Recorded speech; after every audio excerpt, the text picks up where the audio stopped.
স্বাস্থ্য বলতে আপনি কি বোঝেন? আমরা অনেক ক্ষেত্রেই বলে থাকি যে নিজেরা চাইলেই ভালো থাকা যায়, ছোট ছোট জিনিসের মধ্যে খুশি খুঁজে নিতে হয়। এটা আমিও শুনেছি। কিন্তু আমরা খুশি থাকতে চাইলেও আমাদের আশেপাশের অনেক জিনিসই আমাদের খুশি থাকতে দেয় না, এবং সেটা কিন্তু আমাদের স্বাস্থ্যের উপর প্রভাব ফেলে। আপনি বলতে পারবেন না যে ফেলে না, অবশ্যই ফেলে। কারণ হেলথের যে সংজ্ঞাটা দিয়ে দিয়েছে ওপর মহল থেকে, সেখানে বলাই আছে health is a complete social, mental, physical, spiritual wellbeing. কি বলছে? Social, mental, physical, spiritual. এমন ঘটনা আপনার সাথে ঘটছে যেখানে আপনার পরিবারে কোনো শান্তি নেই, আপনার স্বাস্থ্যের মান কি করে ভালো থাকতে পারে? আপনি যেখানে বসবাস করছেন সেই এলাকাটাই হয়তো ভালো না, বা আপনার পাশের বাড়ি খুবই খারাপ, বদমাইশ।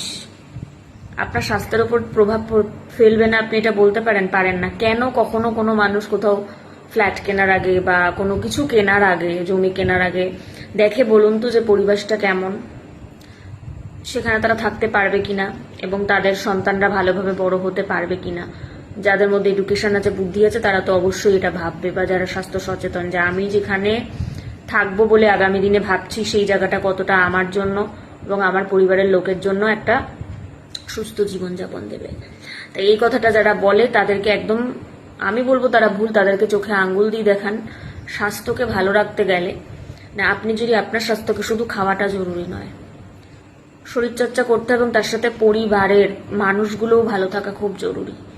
পরিবারের এমন কিছু মানুষও কিন্তু কালপিট থাকে যারা আপনাকে ভালো থাকতে দেবে না, এবং সেই কাজগুলো আপনার সাথে বারবার করা হবে যেটা আপনি পারছেন না নিতে, এবং আপনার স্বাস্থ্যের উপর কিন্তু এফেক্ট হবে।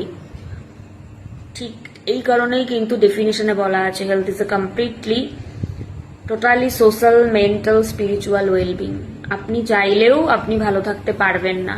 সমাজের অনেক কিছুই আমাদের স্বাস্থ্যের উপর প্রভাব ফেলে, এটাকে আমরা কিন্তু কোনোভাবেই অস্বীকার করতে পারি না। অনেক ক্ষেত্রে আমাদের ভালো থাকার কারণ আমরা নিজে, ঠিক আছে?